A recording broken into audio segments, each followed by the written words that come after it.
Hi, everyone, and welcome to the Awards Watch Podcast.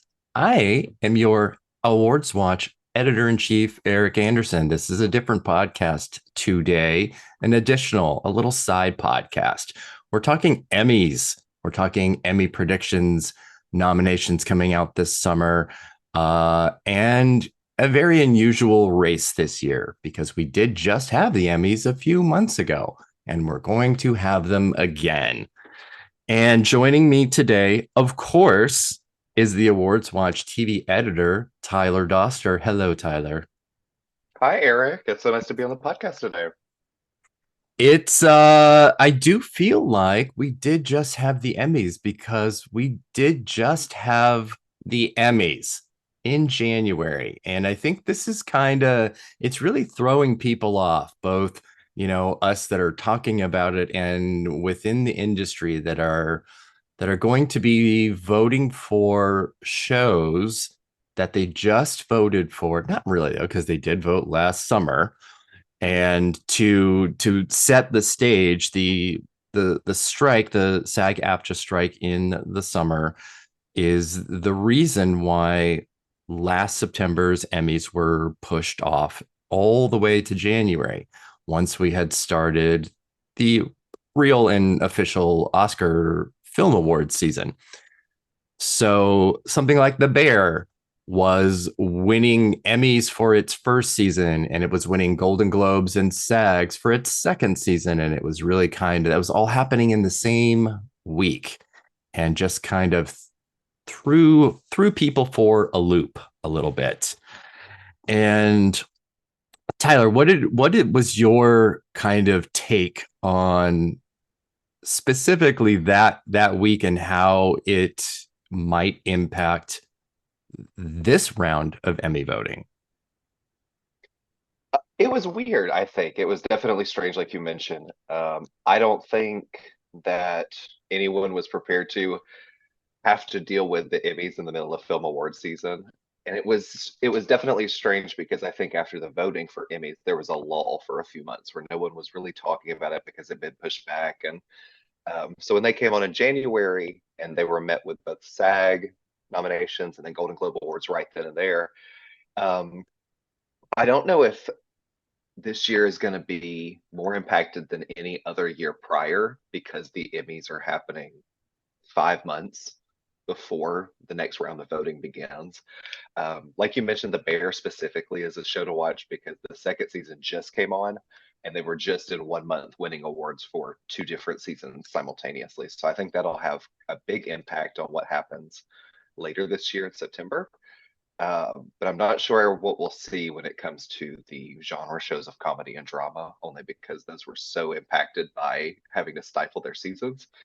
So I'm interested to see what's going to happen with that. And like I know we're going to discuss limited series is going to be the one to watch. And I think that one obviously is usually never impacted by the year before, unless an anthology series is coming on. So I think that's kind of where we're at right now. Um, and I think it'll be interesting just to see how the drama and comedy series from this past Emmy season are impacted by what we just saw in January.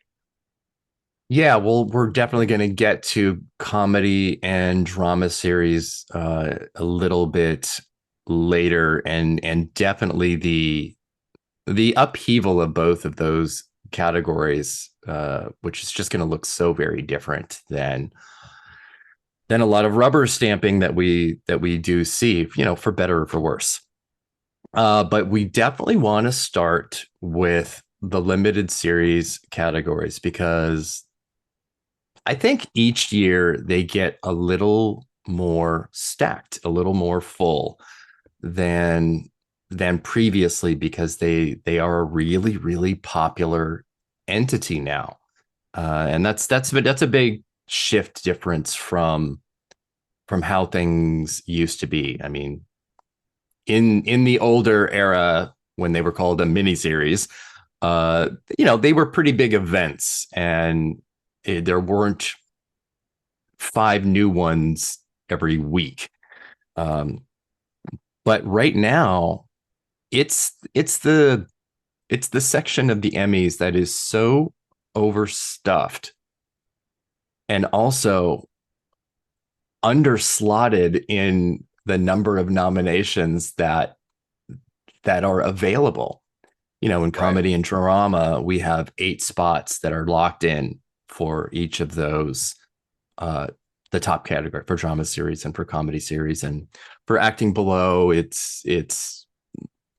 more too. It depends on submissions, which we don't have yet, but it's 6, 7, 8, depending on how that breaks down, and then parity between the gendered categories.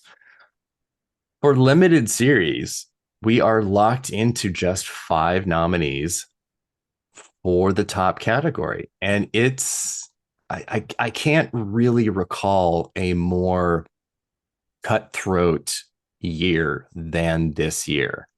So much so, and we will, again, talk about that in a little bit, that some networks seem to be trying to pull a limited series out and say, hey, maybe this is going to be a drama series instead, or it's a comedy series. And strategy is strategy, and there's a lot of strategy that is happening right now. But looking at the lineup, I don't want us to do like, here's our predictions for these categories. I want to really just kind of talk about them as uh, as categories.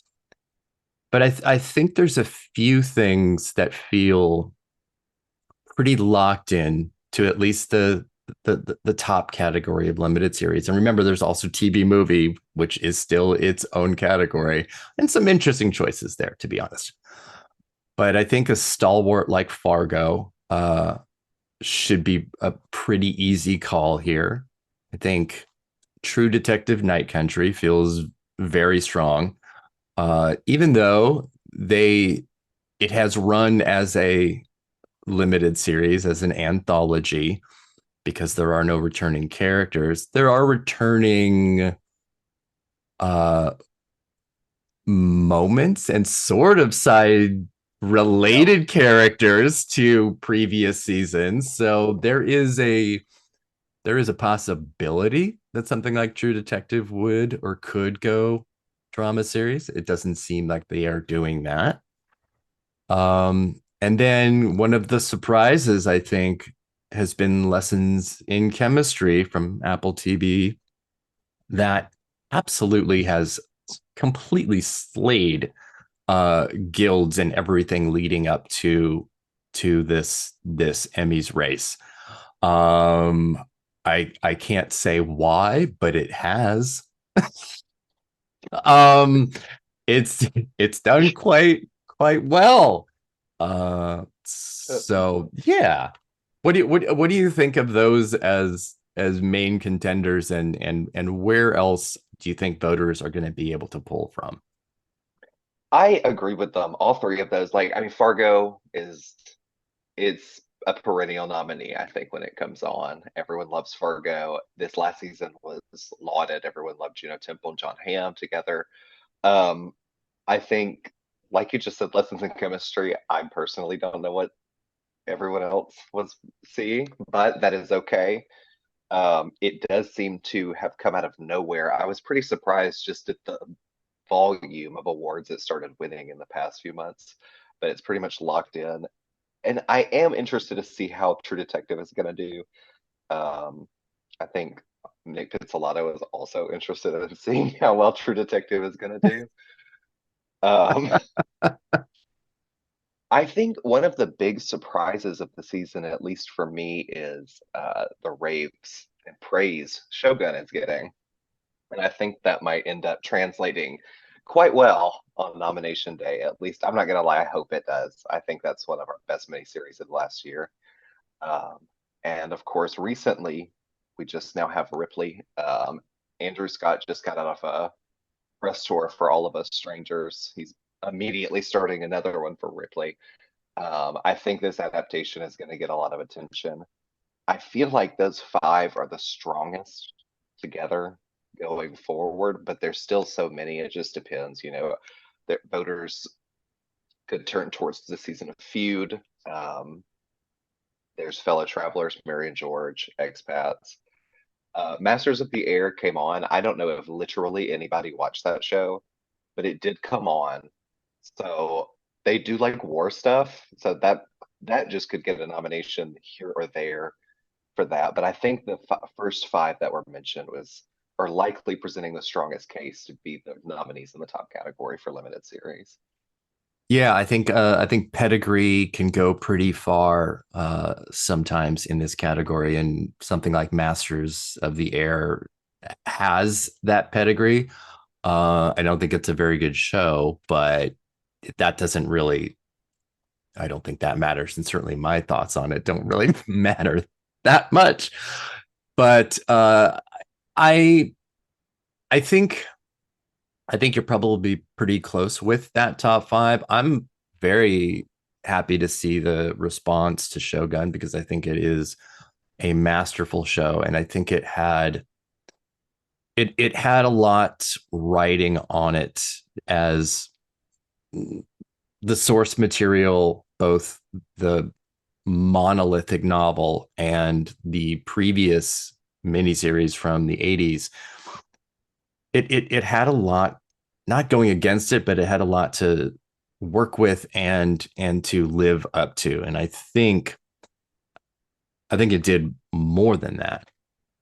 I think one of my concerns about it is that because this limited series, all of these limited series races are so deeply competitive that even if a series nomination is pretty easy for it to get, which I think it probably is, once we're going down into acting categories, that's kind of where I fear that it might suffer from an absolute lack of familiar names that deserve to have a place here. Or, worst of all, if like only Cosmo Jarvis gets in as the sole Yeah. white guy and white savior of this story. And it's not really a white savior story in the way that previous iterations have been. It finally gives agency to the Japanese characters and performers in this. But I worry about that worry in the sense that, how are voters going to name check, or are they going to watch the show and be so completely taken with Anasawa and be, yes, that is who I'm voting for, when you have Kate Winslet and Brie Larson and Nicole Kidman and Julianne Moore and absolute behemoths in acting. I I I worry about it. What do you think that that the actors from Shōgun can do? Do you think that they can break through purely on their skill? That's tough to do sometimes with awards. It is. While the skill of the actors is really high on that show, because like you mentioned, it's really incredible. And Cosmo Jarvis being the sole nominee would give very much Adam Driver and Black Klansman energy. And no one wants that. I do hope that maybe it is the beginning of April, so if they can really just ramp up a campaign for this show and just really get everyone watching it, maybe at least hype can start pushing towards nominations. They started in February really pushing with the Game of Thrones kind of situation of another Mm-hmm. kind of thing like that. So I think they've started on a campaign trying to get attention from people, and they've definitely got it from people, at least on the internet. They're just going to have to get into the homes and minds of the older television academy voters, I think, and especially like you said, when they're coming against these big names. I mean, Kate Winslet has not met an HBO limited series she did not like, and the television academy hasn't seen her do one of those roles that they did not like yet. So these Mm-hmm. people like Anna Sawai are going up against behemoths, like you said. It's just I think they're just going to find an upward battle. But if a big campaign can be pushed behind them, maybe at least one acting nomination from a main cast member. Yeah, and Shōgun is an FX series, as is Fargo, and they have a solid contender in Juno Temple with Fargo, a previous nominee, and that is a show that does extremely well with acting nominations as well. And yeah, I'm curious and hopeful to see kind of how it turns out, because I would love, obviously, for Sawai to get in. I would love for Hiroyuki Sanada more, even maybe even more, to be able to get into the lead actor race, which is also pretty competitive. John Hamm should be a pretty easy call there.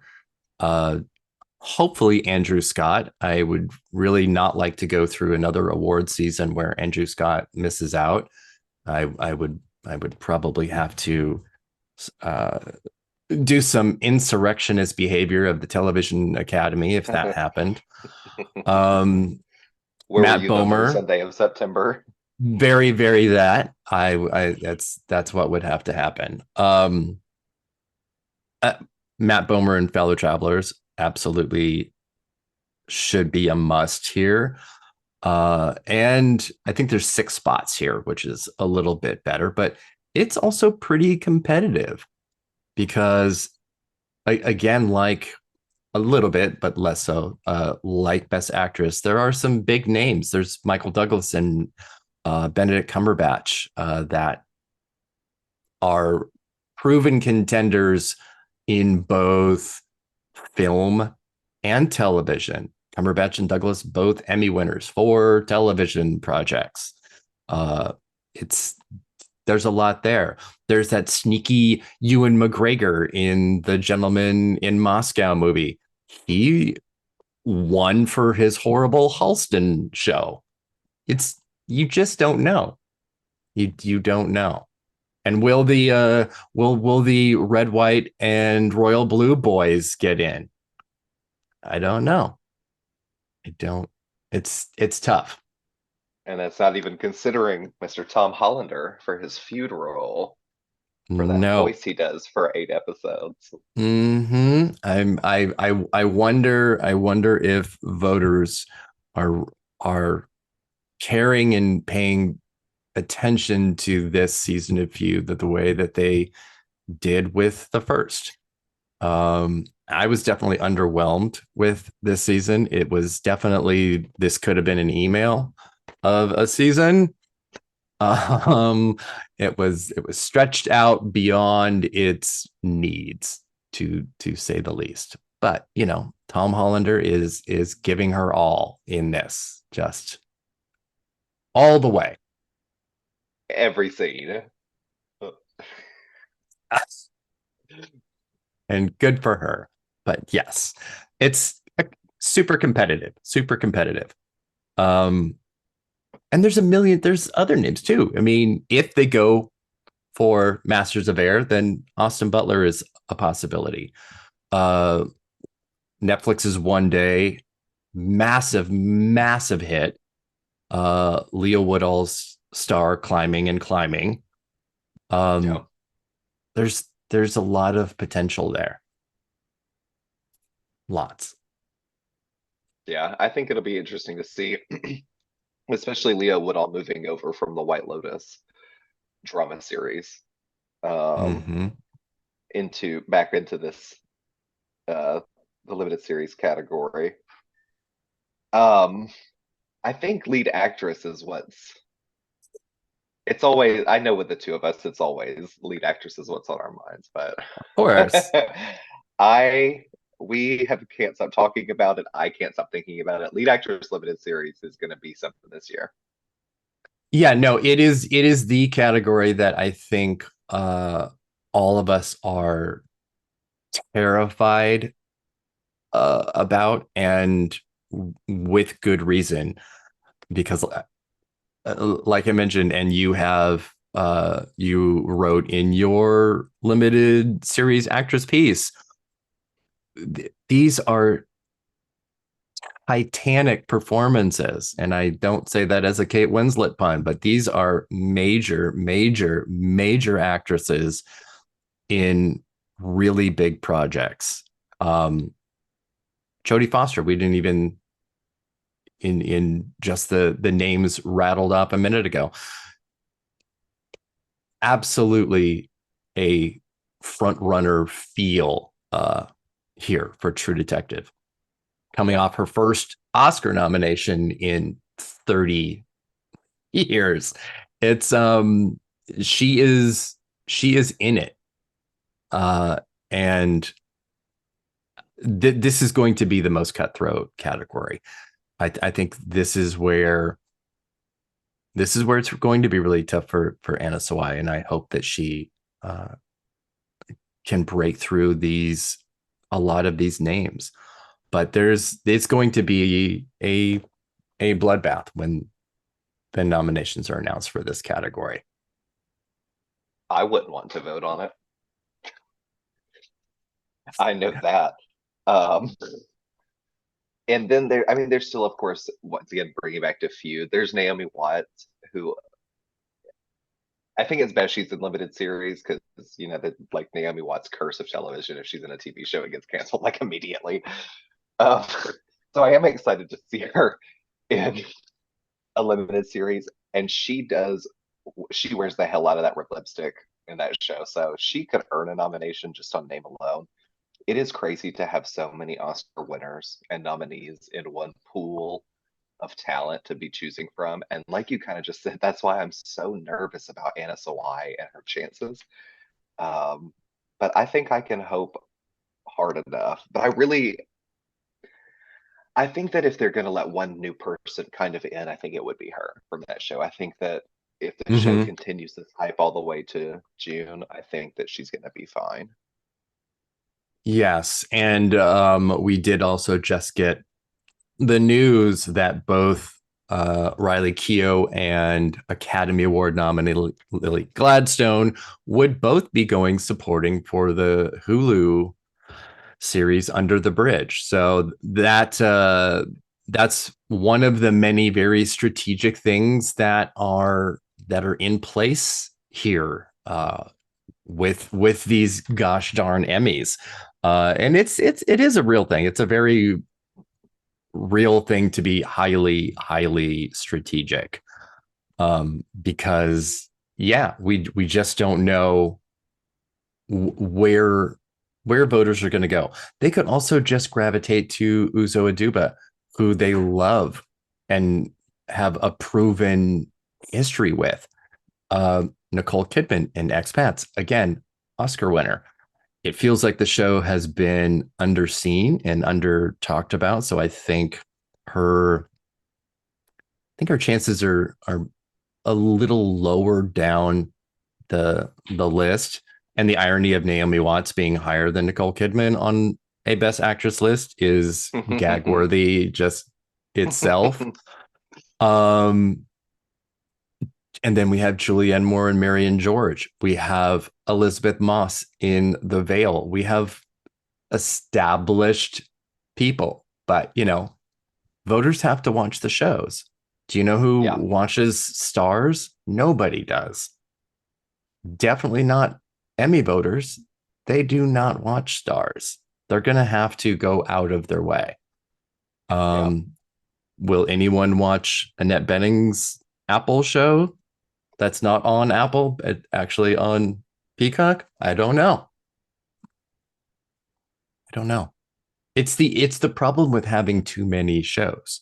This is the era that we are in now, where there are so many options, there are so many choices, and such a limited number of spaces. And I wonder too, because the Emmys do make new rules pretty much every year. And although it is now largely submission based, dictates how many slots you're going to get, that after this year, I wonder if they will expand limited series out the way that they have with comedy and drama series. What do you think? They need to, and they might have to, just to see. I mean, it's getting to the point, especially this year, I think it feels a little more crowded, especially with all of these shows coming out right now. They're all happening right now. So, like you were just talking about with choice, it's not even just to choose on a regular basis. It's like now you're seeing 5 different limited series coming out a week. So now they have to decide, oh, what am I even going to watch? And if they don't like that, will they even watch the other ones? And then, of course, like just internal bias comes into play with how they decide to watch things. Um, so I think it'll be interesting, but I do think they're going to have to kind of look into this category and say, hey, it is much bigger than it was even 5 years ago, especially a decade ago, definitely 20 years ago. It's an entirely different landscape. So I think they might need to look into maybe like 7, 8 nominees a year in this category because it's not slowing down by any means. It's only becoming more crowded every single year. It definitely is, and the reemergence too of the TV movie category, which has kind of largely been lampooned the last few years, but in previous decades was a major category that Yeah. had fantastic films. And what we saw happen in beginning in the height of the pandemic era was theatrical releases being moved to television as exclusive television releases. And there's, I think it riled a lot of feathers that happened because it felt a little bit cheating. And we're also in an era where studios have networks as well, so the transfer to that is pretty natural. There isn't really much of a mystery of where it can go if they want to push Yeah. a former theatrical release to TV. It's pretty straightforward Yeah. in doing so. Yeah. And streaming has changed so much of that too, because do you remember? I know you do, when we used to have like every April or May, HBO would release like start hyping up one TV movie that you knew months in advance was going to win the TV movie category. It was an event when it came on. It usually came on like what, Saturday nights, like one Saturday night in like April or May. And I'm thinking about things like Game Change, The Normal Heart, like movies like that. You knew we're going to get into this category. And now, like you just said, it's getting kind of weird to look at because it's so many different streamers are part of this now, and it's not as sought after like it used to be. I mean, I know it used to be, I think, an HBO dominated category with Lifetime sometimes sprinkling themselves in as well. But Mm-hmm. it's certainly weird to see. It is, and we have a handful of things this year, and that sort of cover that. The final William Friedkin film, The Kane Mutiny Court Martial, which is Showtime. Red, White, and Royal Blue, which we mentioned, is Prime Video because they opted not to do a theatrical release for it. Quiz Lady, of course, the Mr. Monk movie, because why not? We didn't even entertain the fact that Tony Shalhoub could just waltz right into the lead actor race here and knock out anyone that seems like they should be there. It's in the famous words of Gia, my God, there's room for everybody. Let's just say that. Oh my God. Except in the case of the Emmys, there really isn't. My goodness. It will Right. that will change. I don't want to go too much deeper into supporting stuff. We'll go into supporting categories in a different podcast because I want to pop over to comedy series and take a look at that, because I think what we're seeing there looks pretty traditional. We are going to see several returning nominees and previous winners here in a way that we're not going to see in drama series. And obviously, we've got the reigning champ, The Bear, for its second season. And again, just like in the past, its next season will be airing right during the voting for the previous season.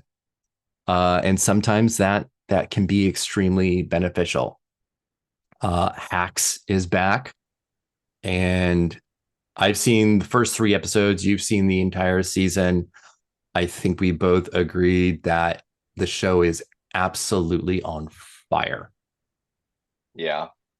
Yeah. I'm gonna have a lot more to say in my review, but that's a great way to put it. It's, It yeah. is, it is, it's, yeah, I have to say I was a little bit surprised. You never know when a show can sometimes feel like it's rushed to get in under the deadline, which it is, like all of these late April shows. They have to be in with all of their episodes by May 31st.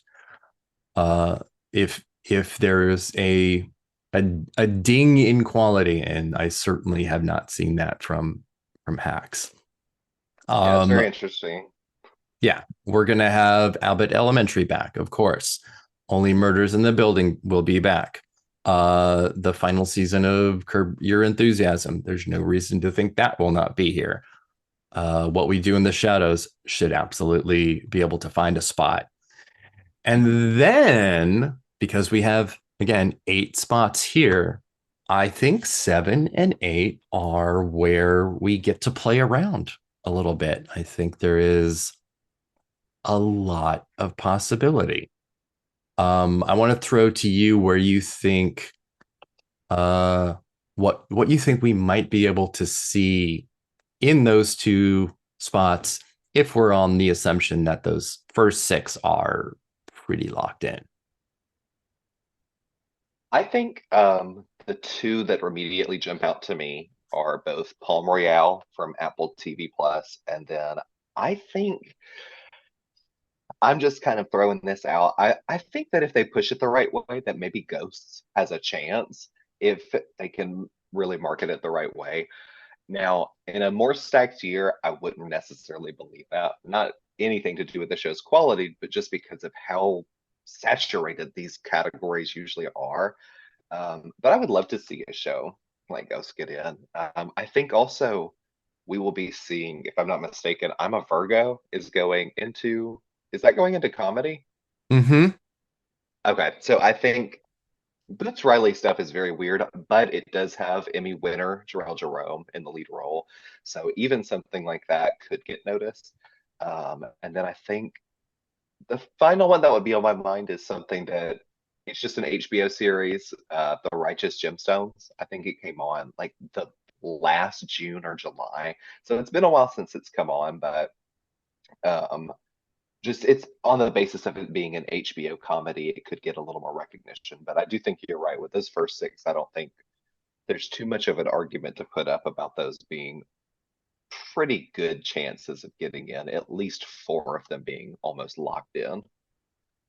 Yeah, it's an interesting group when you look into, let's say, 5 or 10 shows that might be able to break through here, because it's a, like normal, a combination of a first season show and things that have been established but not really had the chance to break through. I'd love Ghost to break through too, but I feel like it's its best opportunity for that to have happened has passed. Yeah. Uh, it- I I mean, Brandon Scott Jones got a little bit of recognition and a Critics' Choice nomination, and it was really, it kind of struggled outside of that, as much as it would be a wonderful thing to happen. But yeah, it's Abbott Elementary is pretty much the regarded as the savior of a network comedy, and really its only representation, and I feel like it's going to kind of stay there. Yeah, Palm Royale is one of those shows that feels like it will never get a second season. It was always intended as a limited series. And Apple was like, let's just see what we can do here. Let's see what we can do. Right. Right.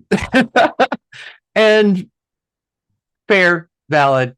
There's going to be a lot of sneaky behavior this year, more than There we've seen in is. a long time. Yes. Much 'Cause more. The Gentleman's going in comedy too, isn't it?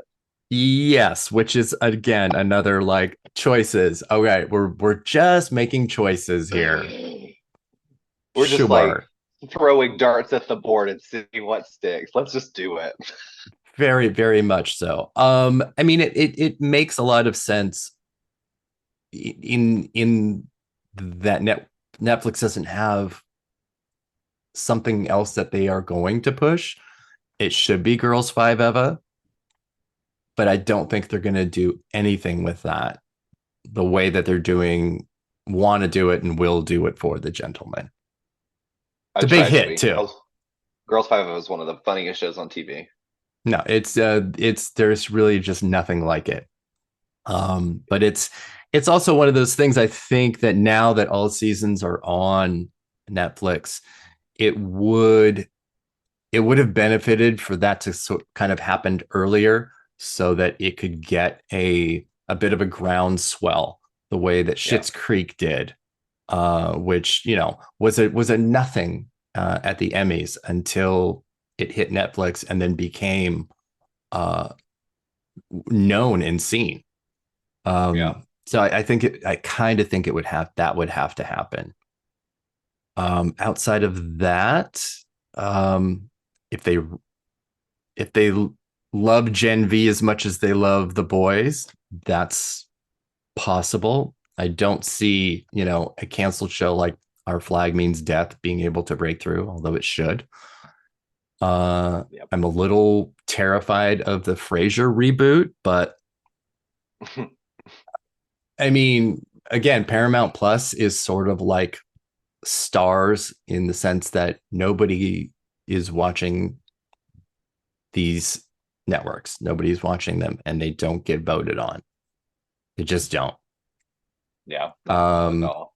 Yeah. But I think where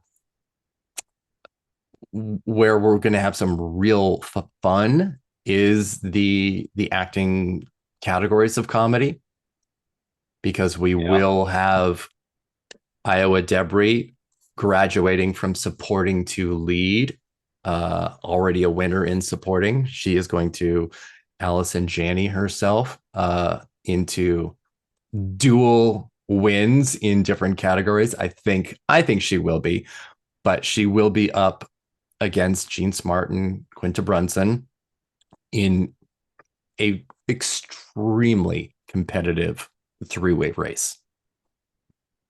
Yeah, Jean Smart returning to the category is going to be, I think, a triumphant return, especially knowing how this season of Hacks has gone. But all of them putting in together, I think it's interesting. I'm going to say this every single year. I hope this is the year that Selena Gomez joins her co-stars as an Emmy nominee. And I do think I would like to see Kristen Wiig in this category. Kristen Wiig better be in this category because she deserves to be in this category. She's It's Kristen amazing Wiig. in She's Palm. so good. She's incredible. It's one of my favorite performances that she's given. That show, Palm Royale, understands and utilizes everything that Wiig can do, not just her Californians style SNL, accent work and silly character building. She's very good in the dramatic parts of this show. I think she's phenomenal here. Wig. Wig. Did you just say wig? Wig. For real though, my God, come on. I agree. I think Gomez can finally kind of break through here. I I'd love to see Maya Rudolph. Um, Speaking of a massive Emmy winner, all she does is win Emmys. Why would she not be here? The opening of season 2 of Loot is the first 3 minutes is enough for Maya Rudolph to join this group of women.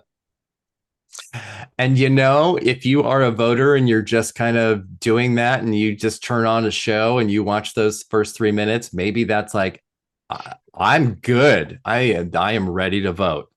Turn it right off. They're like, got it. Mm-hmm. That was it. Everyone, wrap it up.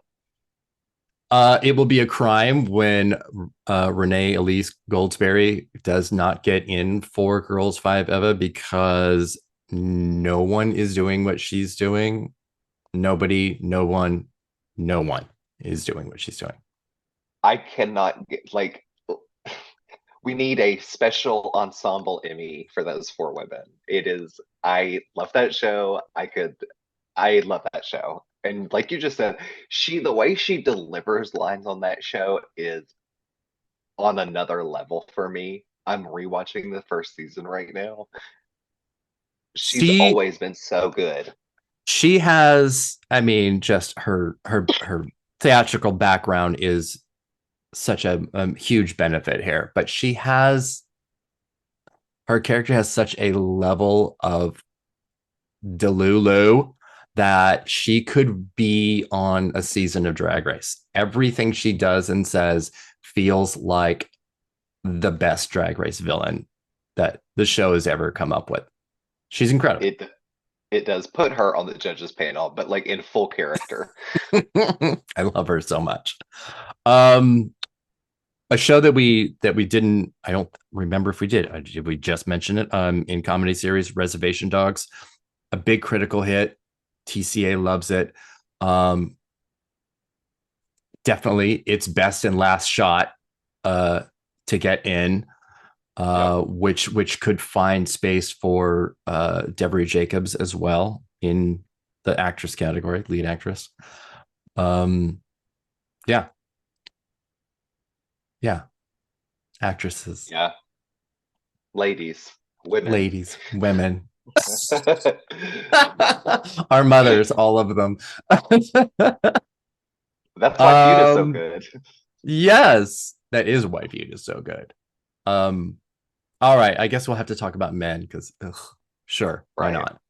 not? But I don't know why, because this will be Jeremy Allen White's in like the walkest of walks.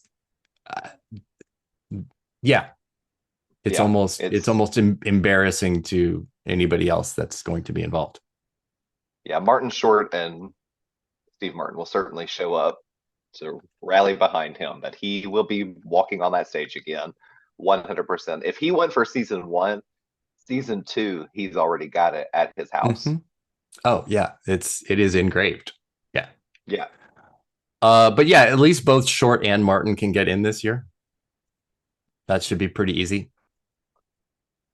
I love having to say it like that. It's so bizarre. Martin, Short, Martin.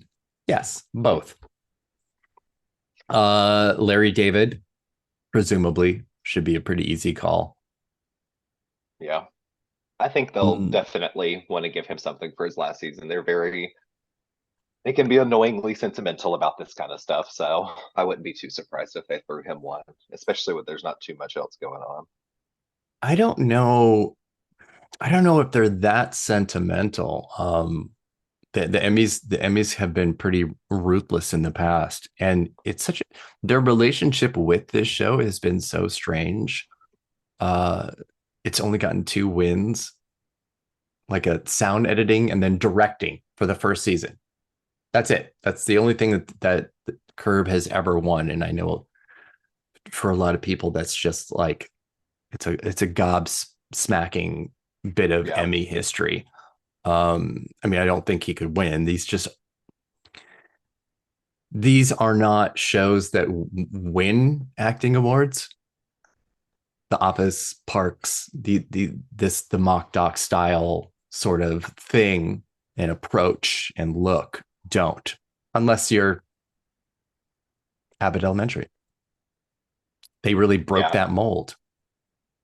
Yeah, pretty much. Like they don't care. Like it's crazy that The Office and Parks and Recreation never won acting Emmys for their stuff. And even looking back, I think the only other shows I can remember are like Modern Family. They loved Modern Family, but it's not exactly the same.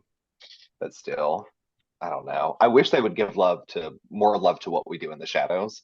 Like I know that they will usually nominate it for a couple things, but I'd love to see acting nominations spread out amongst that cast as well.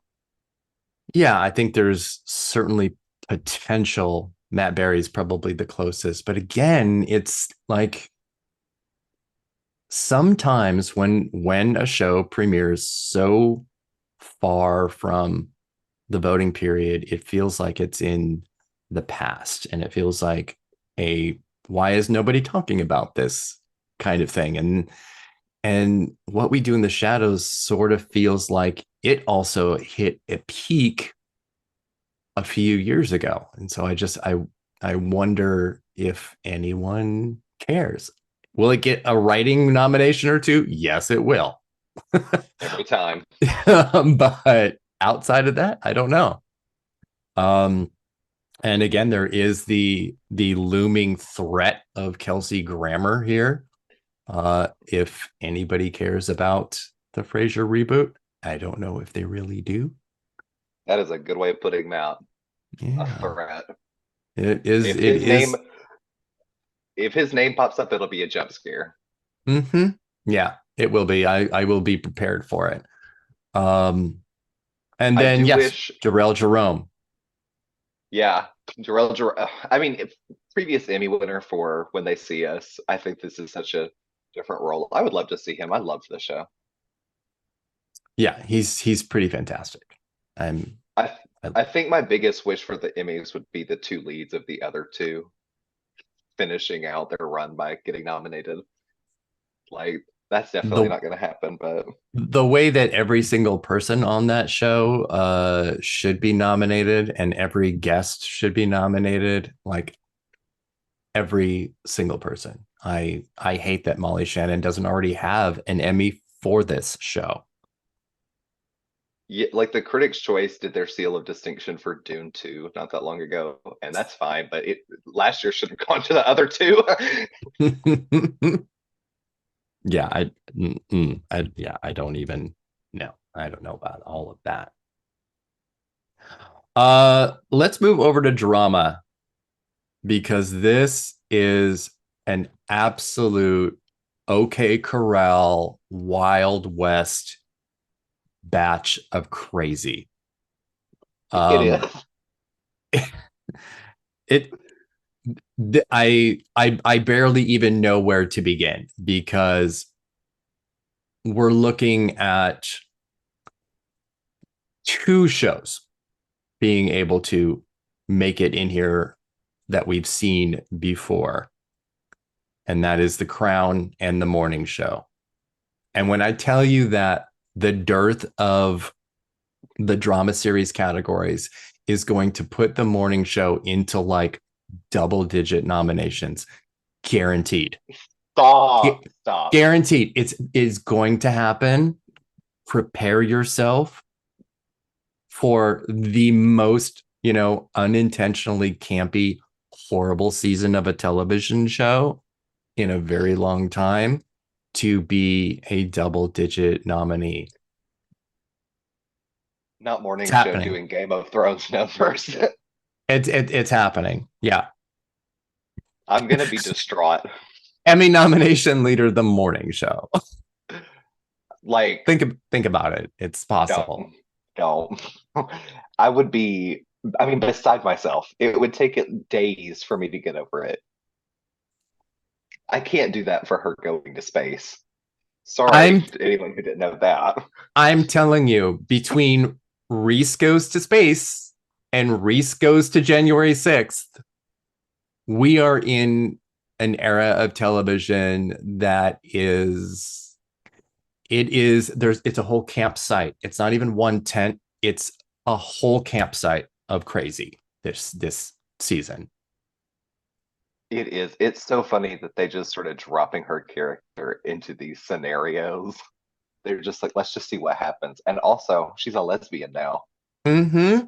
Oh yes, and not just any lesbian, but in cahoots with, I don't even want to say her name, The good but wife herself. yes, previous winner, good wife, the good Zionist, uh, Miss Margulies.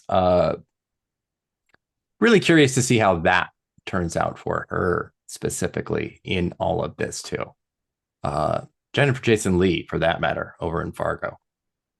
Just curious. I don't think there will be any negative uh, backlash to either of them for their little letter signing and words on uh, Yeah. Gaza. I don't think anything whatsoever will come back to haunt them. It'll just haunt us when we have to see them on the nomination list. It's it's already haunting me. Yes. I do think one of the benefits of this category, obviously being kind of wildly open outside of the Crown and the morning show, and I think we can pretty much call the Crown the winner here. That's going to happen. Is other shows that have never really had a chance to kind of find a place here, like the Gilded Age, which deserves everything. There's so much potential for the Gilded Age to finally get some Emmy love because its first season seemed like the kind of show that would be getting like every possible below the line, all of it, everything. It did Yeah. not. Practically ghosted. It's a bizarre shame, but I think we are hopefully in the Emmy age for the Gilded Age. I think so. I think so too. I agree. I remember us talking about it when the first season had come out. It felt like it was just a shoe in for so many categories, and then they said, no, thank you. Um, but I do agree with you. I think this is the perfect opportunity for it to start collecting some nominations.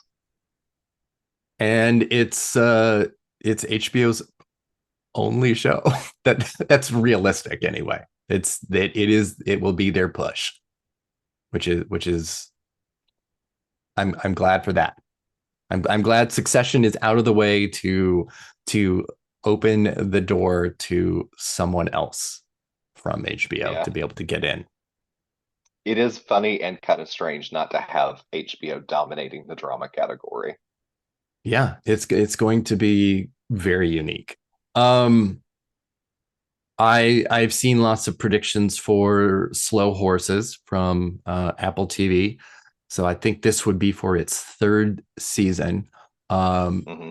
an absolute nothing burger at the Emmys for previous seasons. So it is a show that is benefiting or will potentially benefit from this dearth here. I mean, it's a good show. I like it. It's entertaining. It could do very well for Gary Oldman uh, here. Then there's Three Body Problem, also from Netflix. So I only say this because I have not seen the show. You reviewed it. Hmm. I want to ask you what you think of the predictions for this show that are seem curiously high. Do you think it's realistic when there are a handful of other shows like The Curse, Mr. and Mrs. Smith, Loki that seem viable? Is it just because it's a giant hit? I think so, honestly, and I could see it making it. To be honest, I don't know about putting it like in the top five of predictions, but seeing it in the outliers like seven, eight, and even the ninth spot, that makes sense to me because it is such a grand scale of a show, and it does have its merits for sure. I think it kind of falls apart towards the end and doesn't really stick the landing, but I think viewers, especially in this age that are so just blown away by the spectacles of television. are going to watch it and probably be like, well, this is good. Throw it in there. There's not much else. It's either this or Law and Order SVU. I remember the days not too long ago where I saw some early Emmy predictions that had SVU in that top 8, and I had to just kind of click that tab closed. I did not Yeah, want to look at I that. I too remember those early predictions. I am excited about Mr. and Mrs. Smith, though. You did mention that. I'm so excited about Mr. and Mrs. Smith. One of the, I mean, most just erotically amazing shows. Even like sometimes I don't even know if they're meaning to be, but those two leads, Maya Erskine and Donald Glover, I could watch them look at each other for 30 hours straight. Um, so I am very excited about that. So I hope, I guess in my opinion, Mr. and Mrs. Smith and The Curse are bigger contenders or should be looked at as bigger contenders than Three Body Problem. Much bigger, and they are also both shows that are possibly sidestepping their actual category placement for something a little less competitive. Yeah. The curse being here and not in limited series feels like a farce. I don't It feel does. like we're going to ever see a second season of The Curse. Ever. I don't think we'll see it. But also it's Showtime Paramount Plus. Not really great at this. Yellow Jackets was like their kind of breakthrough because they hadn't really had, I think it was like Dexter was the last time that Showtime had any type of real impact on these categories. So I don't know. We'll see. We'll see if it's a ruse, if they fall for it. I do agree. I think Mr. and Mrs. Smith, I'm glad that it's here and not in comedy. There's a lot of great comedy in it, but we already have enough shows that are cheating in comedy as it is. So I'm really glad that it's here. But I also think that it's here because of the openness of the category. But we'll see. It's also a show that, even though it really ends on quite a what could they do next sort of cliffhanger, it could easily end as well and not return as a show. Yeah, for sure. Right after the semi season's over, they'll be like, and we're done. Thank you so much for being here. Yeah, I mean, we saw that little bit of nonsense and chicanery and shenanigans happen with Beef, of like, it's going to get a second season. Oh no, it's not. It's going to go here, and it is going to have a second season as an anthology, which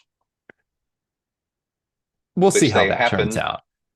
which they happen to announce the day after its awards run ended. Quite, I'm sure a total coincidence, complete It, coincidence. it had to have been. These big corporations always do things on a dime, just out of nowhere. So I can see where that could have just happened. Very that. um, moving into then a bit of those acting categories, and again, we're just gonna stick with some lead talk. Um, Terrified of a Jennifer Aniston win for drama lead actress here, but boy, does that feel possible. Imelda Staunton, I just don't think I don't think she's going to be able to manage that. I don't know. She'll get in, but yes. Emma Stone, Carrie Coon, Reese. My goodness, Reese. I'm getting I'm. scared. I know. I can't wait to see what she'll pick for her clip. It'll be incredible.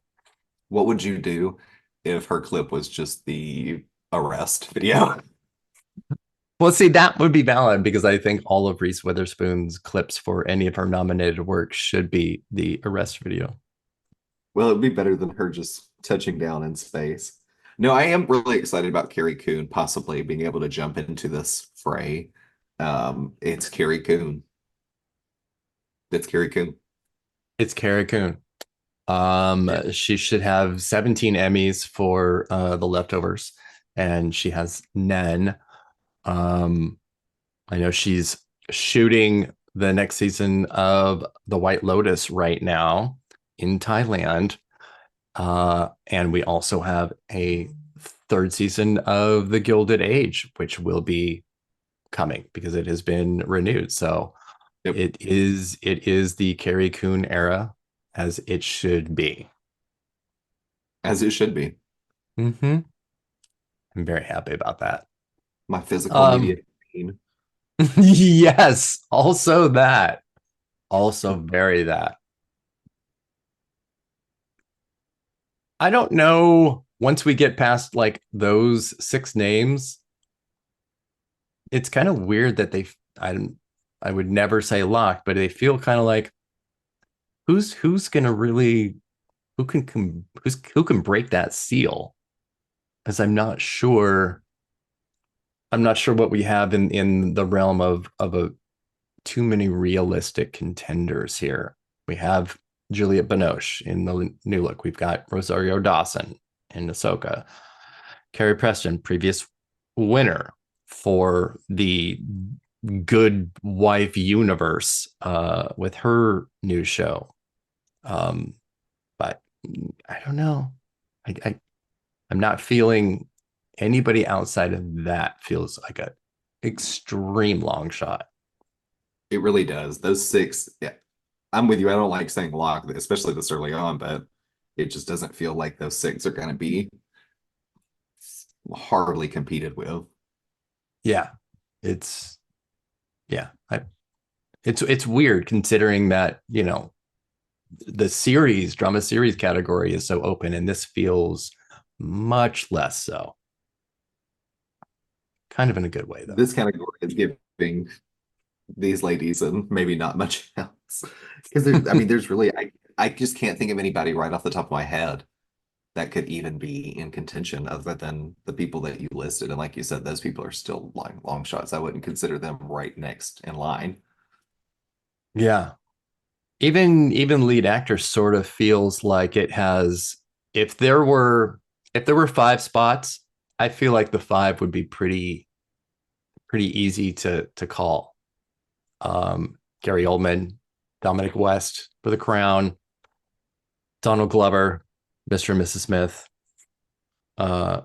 which would also be a really good win here.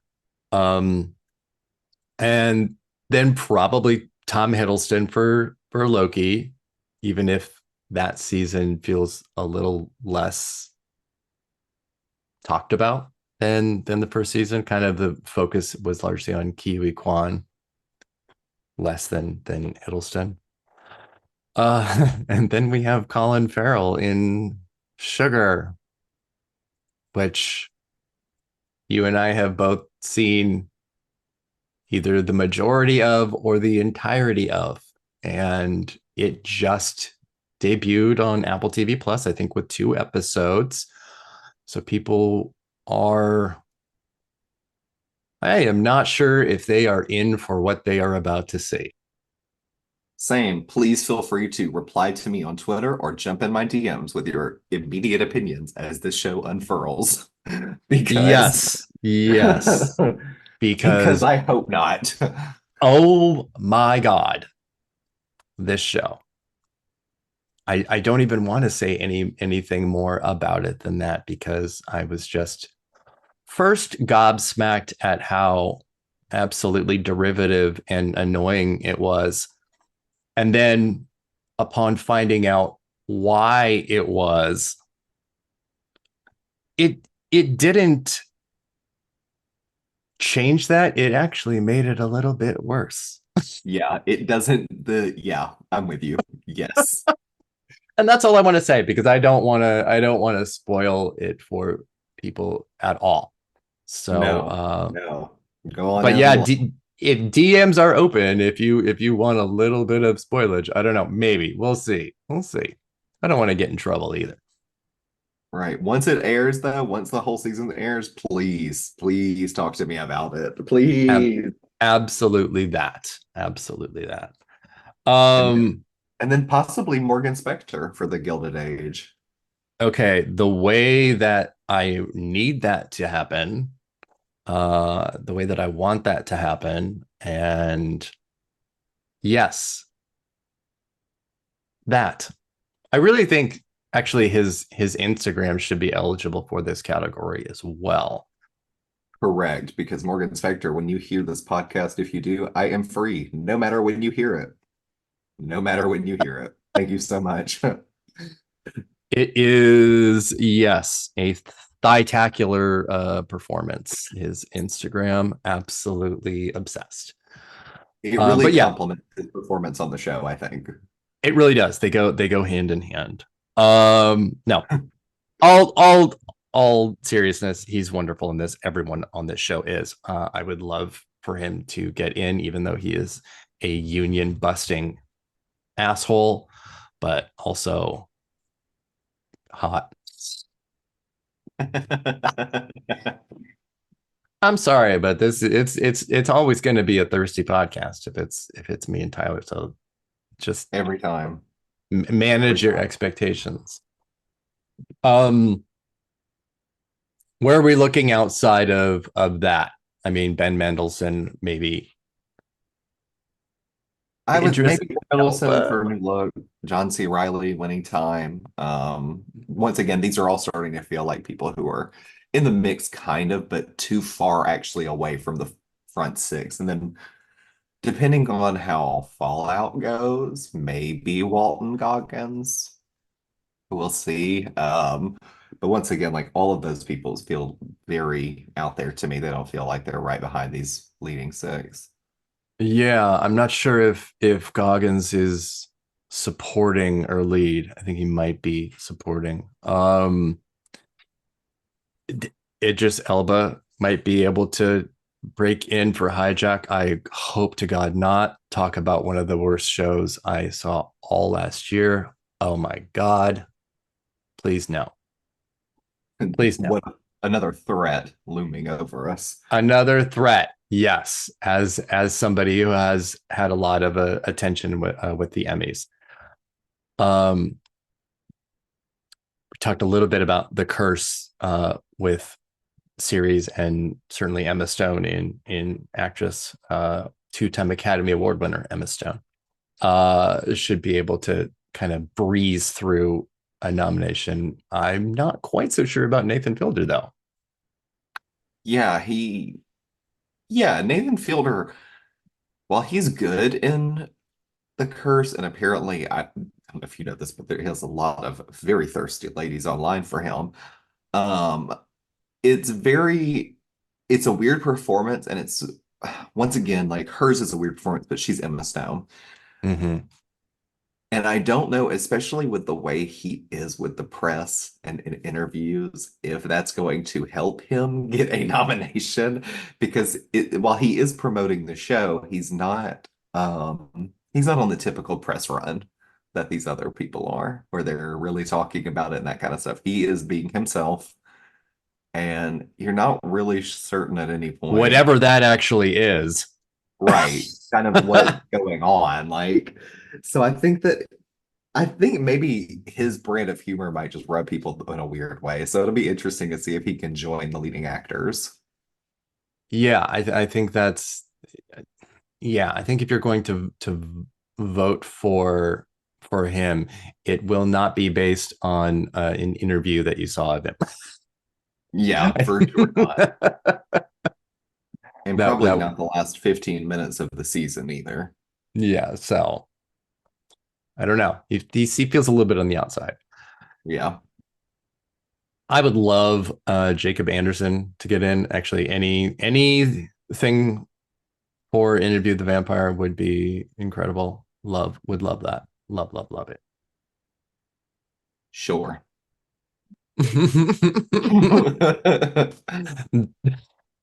I don't really know how to take that, Tyler. That sounded You a you little know how I shady. feel about that show. I Okay. cannot even make it through it awake for some reason. It's like Benadryl to me.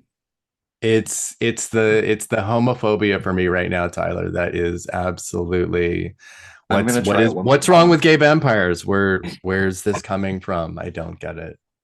I don't know. That sounds so up my alley. I do not understand the problem. There's like a disconnect between my brain and watching it because when I turn it on, I immediately get sleepy. I have weirdly, it's not the same, but I have the same exact problem with watching Florence Foster Jenkins. I thought you were So, gonna say Florence Pugh. and Oh my God. That would the have been Meryl very Streep funny. classic. Yes, but yeah, FFJ, that is a snoozer. That's fair. I will give you that. I'll give you that. You thought Um, he was about to catch a stray on this podcast. about to, yes. And I'm like, she isn't even on TV. Poor thing. Goodness. Just shooting him way out everywhere. Yes. I don't know if we're missing too many names from this list other than maybe like Timothy Oliphant. Um, yeah, I don't know if they're going to be too adventurous here and go, into Outlander, Doctor Who territory, which they never had before. I don't think they would. I don't think they're going to.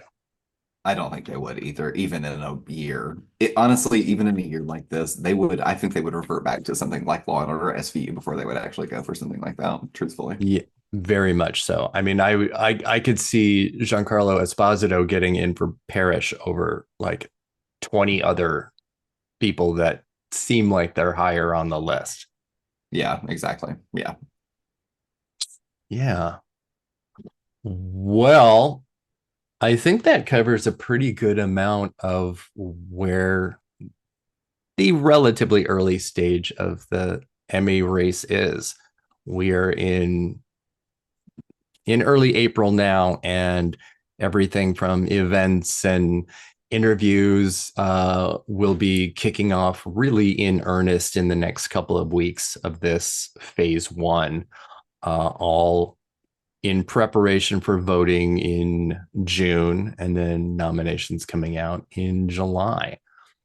And we will certainly have quite a bit of coverage, both in the form of predictions and interviews, as well as maybe some just break off pieces that kind of look at a category in history of the Emmys and why things happen the way they do, and changing rules and how that affects these races every year. Tyler, as we say goodbye, where can people find you? You can find me on Twitter/X at Tyler M. Doster. And you can find all my stuff on awardswatch.com. Like Erik said, we're going to have interviews coming up, predictions. We always have our reviews of TV. You can still find my Drag Race recaps, which that season's about to end, but we have so many of them for you. And yeah, that's where you can find all my stuff. Yes, please go dive into those recaps. They are so much fun. And yeah, we do have some really fun TV reviews up now and coming soon. So please head over to awardswatch.com, which is where you'll find me and everything that I do. And on Twitter at awards_watch, and just awards watch everywhere else. And I guess Letterboxd has started adding television shows. So if you have a TV review, Tyler, that you want to put up there, put it up there too. All right. I didn't even know they started Yeah. doing that finally. I The new just noticed it, and I'm like, I'm putting Ripley and Marion George up here right now. Let's do it. Okay, What? Letterboxd. Mm-hmm. They're trying. They're working on it. Thank you everyone for listening, and we'll see you next time.